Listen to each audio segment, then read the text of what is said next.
So here we are again. It's February 2022, the pandemic era, the super business model of the medical mafia and dictatorship. It's in full gear, it's working, has become a wonderful cash cow, milking the budgets of states and people, changing the way people work, social structures, traditions, relationships. It's a wonderful world.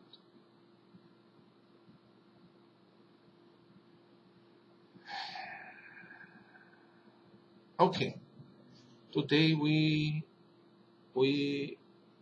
I would like to talk about space travel, space jumps, FTL, travel faster than light, or let's travel very fast. And some issues with it. Can we travel faster than light? Of course, we'll travel faster than light someday. But meanwhile, it's impossible.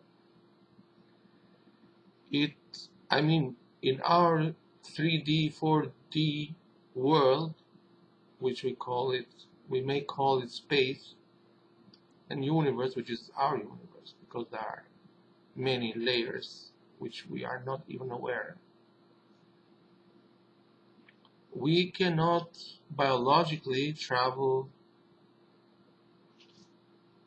faster than light.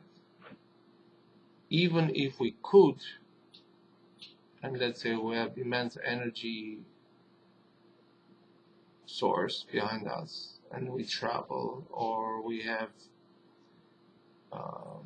explored antimatter, antimass, anti-energy, and we can create this kind of pool, we still don't have navigation for it. We can travel, but imagine, no navigation, because our sensors, the spaceship sensors, are not going to work,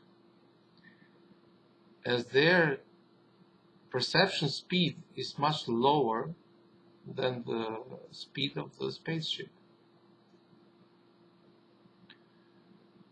But it can be possible in what today it's called as subspace or hyperspace. I can give a very simple example which might explain or create the idea how it might work. And the example comes from a very intelligent creature,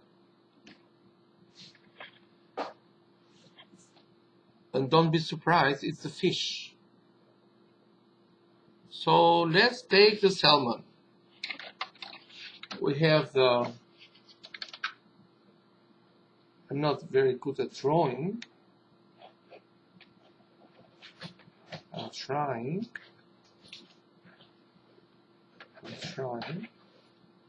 So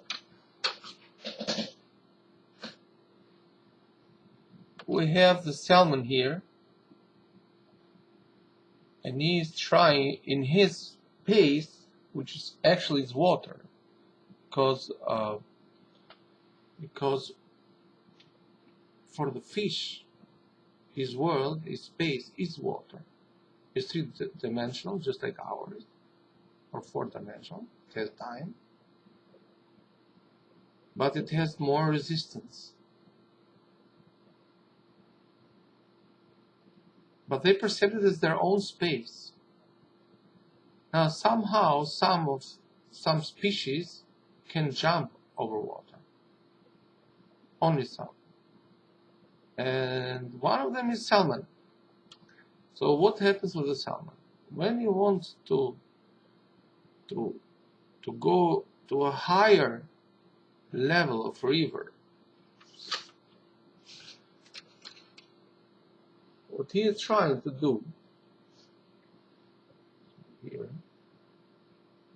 he knows he cannot go through his space to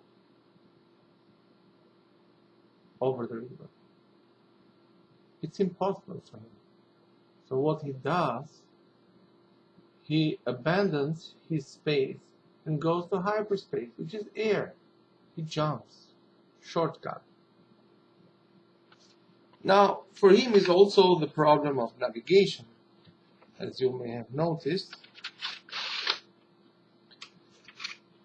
because he is not certain. He doesn't know what will happen. An asteroid can be there, waiting for us, for the spaceship, and we have no navigation. The same is for the fish, the bear, and its handler. So there is no navigation at such speeds with our sensors, with technology we have. It's impossible. And what do we want to achieve with these space jumps? We want to travel to see some other freaky, scary planets or space, or even beautiful space. Meanwhile, we have not explored our planet, our core,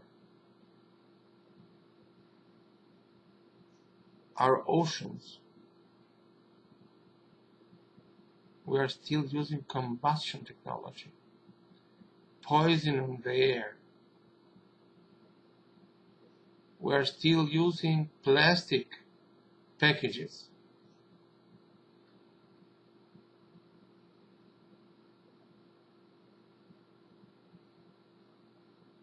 We'll need some technology to eliminate that. We don't need battery cars. We need cars with anti-gravitational technology. That is what we need.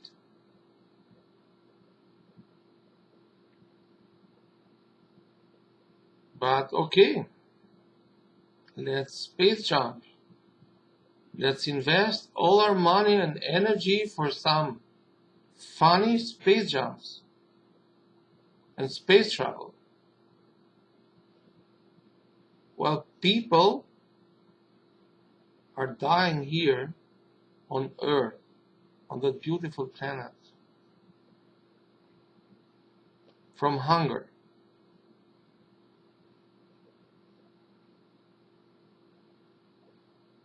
Let's not invest in medicine, and I mean real medicine, not this dirty business. Let's cure cancer, AIDS, Alzheimer, aging.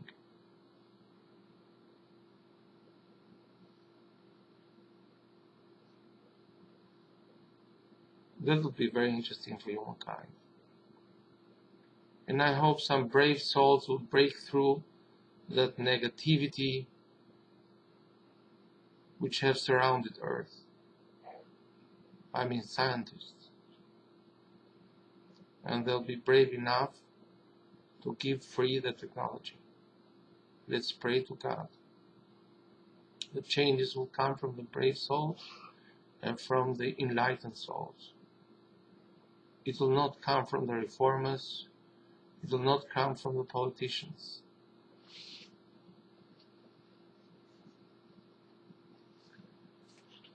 Okay, till next video, I'll talk about the number 0, which is a very interesting number, and the connection between zeros, space, and God. What they have in common. You cannot define them. It's impossible, because they are absolute. They are the beginning, they are the end, or the non-ending and non-beginning. Wish you the best.